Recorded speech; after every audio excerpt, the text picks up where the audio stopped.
Bonjour à tous, bonjour à toutes. Nous sommes ravis de nous retrouver une fois encore pour une nouvelle vidéo. Nous espérons que vous avez aimé nos précédentes vidéos. Aujourd'hui, nous allons vers une promotrice qui fait les jus naturels. Elle fait de très très bons jus. Nous avons goûté, nous avons apprécié pour vous. Et dans la droite lignée des précédentes vidéos que nous avions faites, où nous parlons d'entrepreneuriat, elle aussi, elle entreprend, elle a son cursus qu'elle a embrassé, mais à côté, elle a aussi voulu entreprendre dans la fabrication et la commercialisation de jus naturels.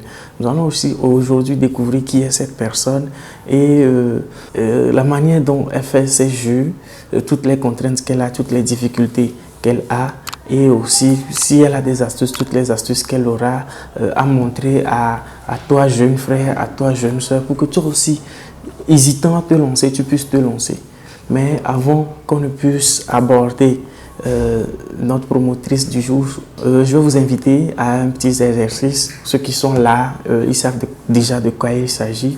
C'est tout d'abord de liker la vidéo parce que nous, ici, on fait de bons contenus. De partager la vidéo autour de vous, à vos proches, à vos connaissances, à vos familles, pour qu'eux aussi puissent en profiter. Et surtout, ceux qui ne sont pas encore abonnés, de vous abonner pour ne pas manquer nos prochaines vidéos. Merci de nous suivre et à tout de suite. Je suis mademoiselle Babaka Mayena Mélodie. Dans l'époque où nous sommes, il faut avoir plusieurs sources de revenus et aussi j'avais vraiment une passion pour les jus.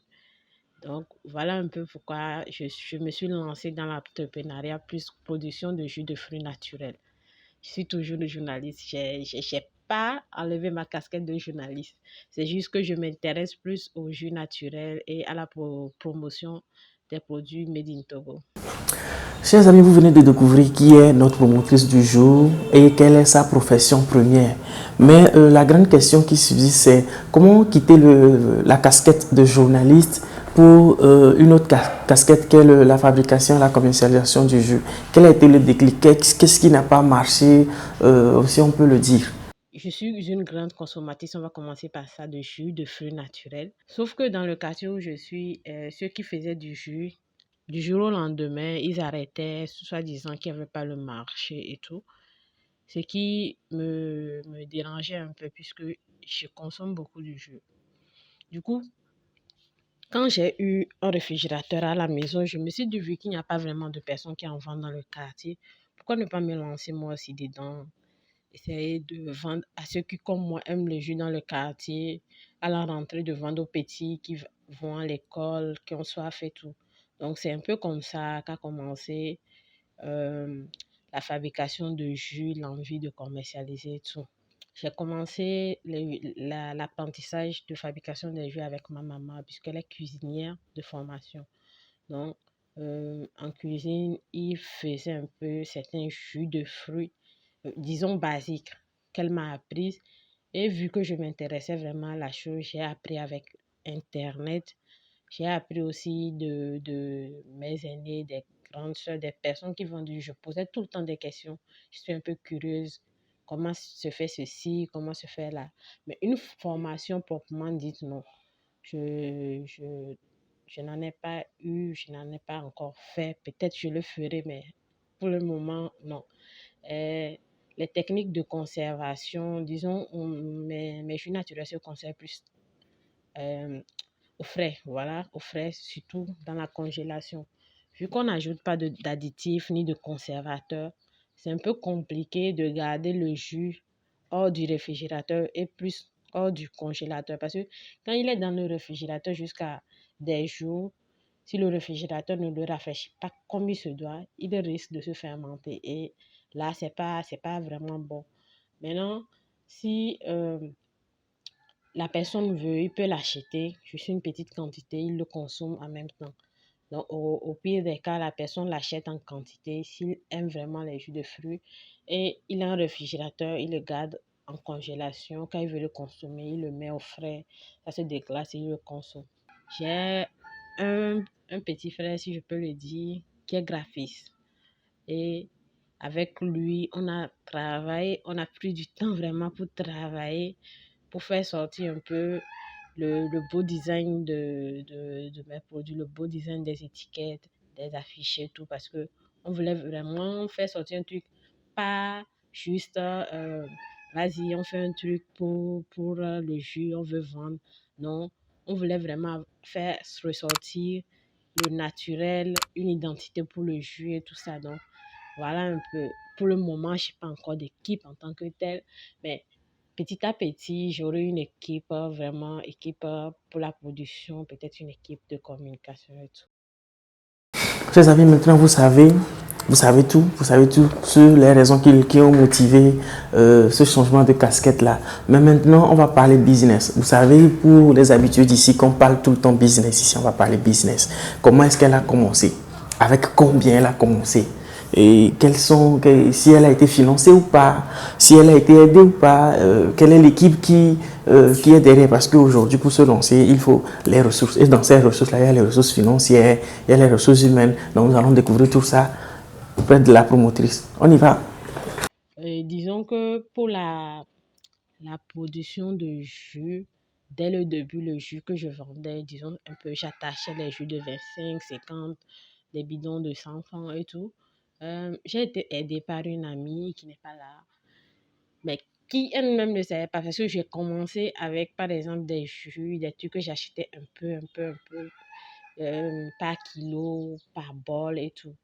Donc, de la vente des jus que je faisais, j'ai pu dégager un peu d'intérêt pour pouvoir lancer maintenant la vente des jus vraiment concentrés en grande quantité. Donc, disons, j'ai eu une aide, mais un fonds de financement, tout ça, non, je n'en ai pas eu. Je ne peux pas vraiment situer avec combien j'ai démarré, mais je dirais un peu plus tôt, ça peut aller dans les 200 000. Parce que déjà, j'avais un réfrigérateur à la maison, j'ai un mixeur, j'ai un filtre et tout. C'est des petits trucs que moi-même, personnellement, j'avais pour les jus que je faisais pour qu'on en consomme à la maison. Donc, j'avais certains trucs, ce qui me permettait que pour le début, de ne pas trop souffrir là-dessus. Donc, fallait acheter les bidons, essayer de faire les étiquettes et tout et tout. Là, j'ai vraiment travaillé sur le côté, j'ai travaillé sur un petit projet il y a quelque temps. Et c'est ça qui m'a permis de réunir les fonds nécessaires pour acheter ce qu'il fallait vraiment pour le gilet bidon, le bissap en quantité, le alangba, le tamarin, beaucoup de choses. Je produis mes jus à la maison. Pour le moment, je n'ai pas encore de local. Euh, c'est vrai, j'ai commencé il n'y a pas longtemps, mais la vente actuellement ne me permet pas encore de prendre un local, d'aménager tout, d'avoir un local proprement dit pour les jus. Mais ça vient, je suis en train d'y réfléchir. J'ai déjà trouvé quelque part où le faire. Il reste juste quelques fonds pour essayer d'aménager là-bas proprement dit et tout, pour en faire un local de production et de vente où vraiment, quand les gens en veulent, ils veulent vraiment du jus.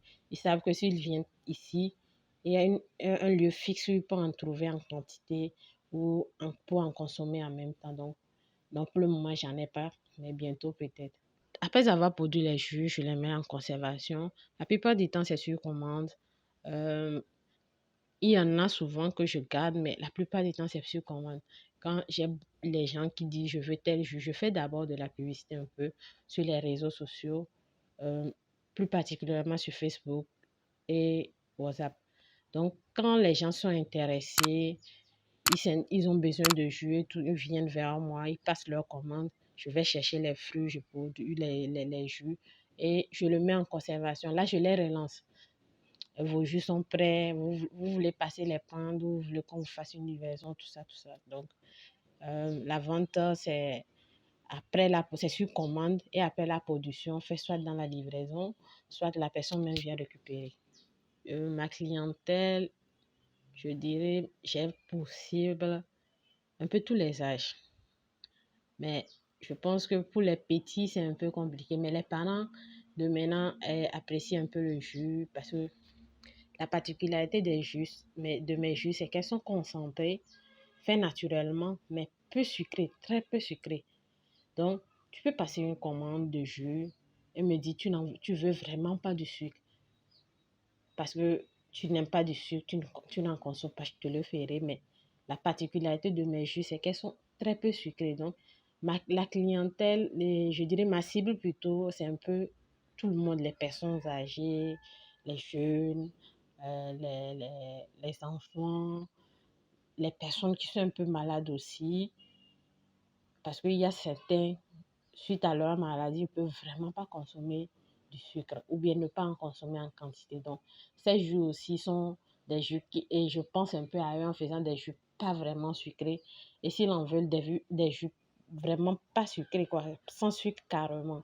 Donc, parce qu'il y a certains jus, je peux dire le jus de tamarin, le jus d'alangba, parfois le bissap, où c'est un peu aigre. Vu que c'est naturel, que je ne mets pas de produits, c'est vraiment un peu aigre, un peu acide. Donc, il faut vraiment mettre du sucre, mais en toute petite quantité, pour que ça puisse enlever l'acidité et tout, pour que le jus soit un peu, au moins, acceptable et buvable. Je suis un peu dans la rédaction web, pour ceux qui en veulent, ou dans la rédaction de courts articles, réseaux sociaux et tout.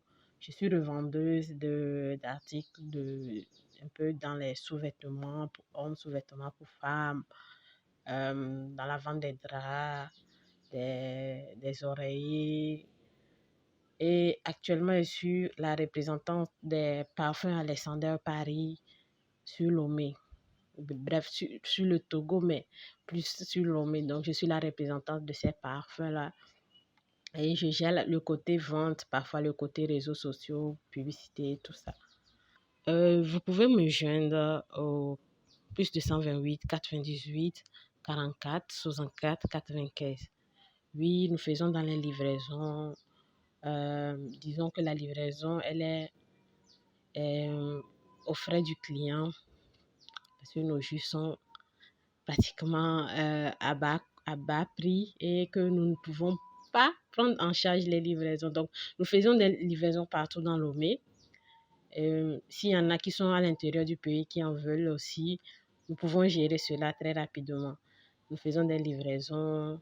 Il suffit juste de me joindre sur le numéro que je viens de donner, le 98 44 64 95, de passer la commande, de préciser le jus que vous voulez, le nombre, et on vous le fait et le livreur passe vous livrer chez vous. Maintenant que vous êtes au courant de tout, si vous voulez maintenant vous lancer, vous savez maintenant ce qu'il vous reste à faire.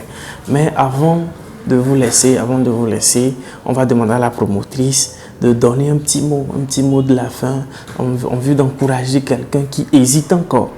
Quand vous avez une idée en tête, quand vous avez un projet, lancez-vous. Quand vous établissez un plan proprement dit, un business plan, tout ça, lancez-vous. N'attendez pas vraiment d'avoir toutes les ressources nécessaires, genre tout l'argent, le fonds nécessaire pour vous lancer. Si vous attendez, vous n'allez jamais vous lancer.